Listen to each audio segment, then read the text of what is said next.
Hi అండి, నమస్తే అందరికీ. ఈరోజు నేను నిమ్మకాయతో పప్పు చేస్తున్నాను. నిమ్మకాయ పప్పు చాలా బాగుంటుందండి. మనకి పప్పులో ఆకుకూరలు ఏమీ లేనప్పుడు ఇలా నిమ్మకాయ పిండి పప్పు చేసుకుంటే చాలా చాలా టేస్ట్ ఉంటుంది. నేను ఈ గ్లాస్ కందిపప్పు తీసుకున్నాను. ఈ గ్లాసుకి 5 నిమ్మకాయలు సరిపోతాయి. మనకి ఇంకా ఎక్కువ కావాలి అనుకుంటే ఎక్కువ వేసుకోవచ్చు. పుల్లగా ఉండాలి అనుకుంటే 5 కాయలు అయితే పులుపు సరిపోద్ది. ఒక 4 పచ్చిమిర్చి, ఒక ఉల్లిపాయ. ఈ గ్లాస్ కందిపప్పు తీసుకొని శుభ్రంగా 3 సార్లు కడిగి పక్కన పెట్టేశాను. ఉల్లిపాయ, పచ్చిమిర్చి ఇలా సన్నగా తరిగి వేసుకోవాలి. మనం ఒక గ్లాసుకి 2 గ్లాసులు వాటర్ పోసుకోవాలండి. అప్పుడు పప్పు మంచిగా ఉడికిద్ది. ఇప్పుడు సరిపడా కారం, పసుపు వేసుకొని కుక్కర్ మూత పెట్టేసుకుందాం.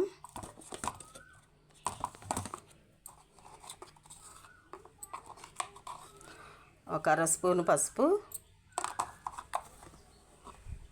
ఒక 3 స్పూన్ల కారం వేసుకుంటున్నాను. నేను తీసుకున్న పప్పుకి కారం సరిపోద్ది. 3 స్పూన్ల కారం, ఉప్పు, కారం, ఉల్లిపాయ, పచ్చిమిర్చి వేసుకొని ఇప్పుడు కుక్కర్ మూత పెట్టేసుకుందాం. స్టవ్ వెలిగించి ఒక 3-4 విజిల్స్ వస్తే పప్పు ఉడికిపోద్ది. ఈలోపు మనం నిమ్మకాయ రసం పిండుకుందాం. నిమ్మకాయలు ఇలా చక్కలుగా కోసుకొని ఒక గ్లాసులోకి రసం తీసుకుందాం. పులుపు మనకు ఎంత కావాలన్నా, ఇంకెక్కువ కావాలి, ఎక్కువ తినే వాళ్ళైతే ఎక్కువ వేసుకోవచ్చండి. నిమ్మకాయ పప్పు చాలా బాగుంటుందండి, టేస్ట్ కూడా. ఇలా ఒక 3-4 విజిల్స్ వస్తే సరిపోద్దండి, మెత్తగా ఉడికిపోద్ది.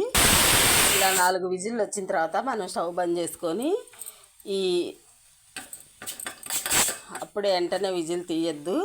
అది ఆవిరంతా పోయే వరకు ఒక 5 నిమిషాలు అలా వదిలేయండి.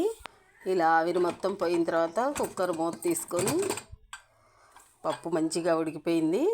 ఇప్పుడు ఎనిపి పోపు పెట్టేసుకుందాం.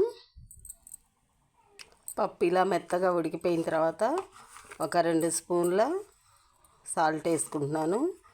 సాల్ట్ వేసుకొని మంచిగా మెదుపుకోవాలి. మెత్తగా ఉడికిపోయింది. మంచిగా ఇలా మెదిపేసుకొని ఇప్పుడు పోపు పెట్టుకుందాం. పోపు కోసం స్టవ్ వెలిగించి ఒక గిన్నె పెట్టుకొని సరిపడా ఆయిల్ వేసుకోవాలి. తాలింపుకి సరిపడా ఆయిల్ వేసుకొని ఆయిల్ కొంచెం హీట్ అయిన తర్వాత జీలకర్ర, ఆవాలు, ఎండుమిర్చి, కరివేపాకు, వెల్లుల్లిపాయలు, నేను కొంచెం ఉప్పు మిరపకాయలు కూడా ఇవన్నీ మంచిగా వేగిన తర్వాత కొంచెం ఇంగువ వేసుకొని ఇప్పుడు స్టవ్ బంద్ చేసుకోవాలి. ఇలా తాలింపు వేసుకున్న తర్వాత కొంచెం పప్పు చల్లారనిచ్చి మనం ముందుగా పిండి పెట్టుకున్న నిమ్మరసాన్ని వేసుకోవాలి. ఇంతేనండి, ఎంతో టేస్ట్ అయిన నిమ్మకాయ పప్పు రెడీ అయిపోయింది. మా వీడియో నచ్చితే లైక్ చేయండి, షేర్ చేయండి. మరో వంటతో మళ్ళీ కలుద్దాం. మీరు ఎప్పుడన్నా నిమ్మకాయ పప్పు ట్రై చేశారా? చేయకపోతే ఒకసారి ట్రై చేయండి, చాలా బాగుంటుంది.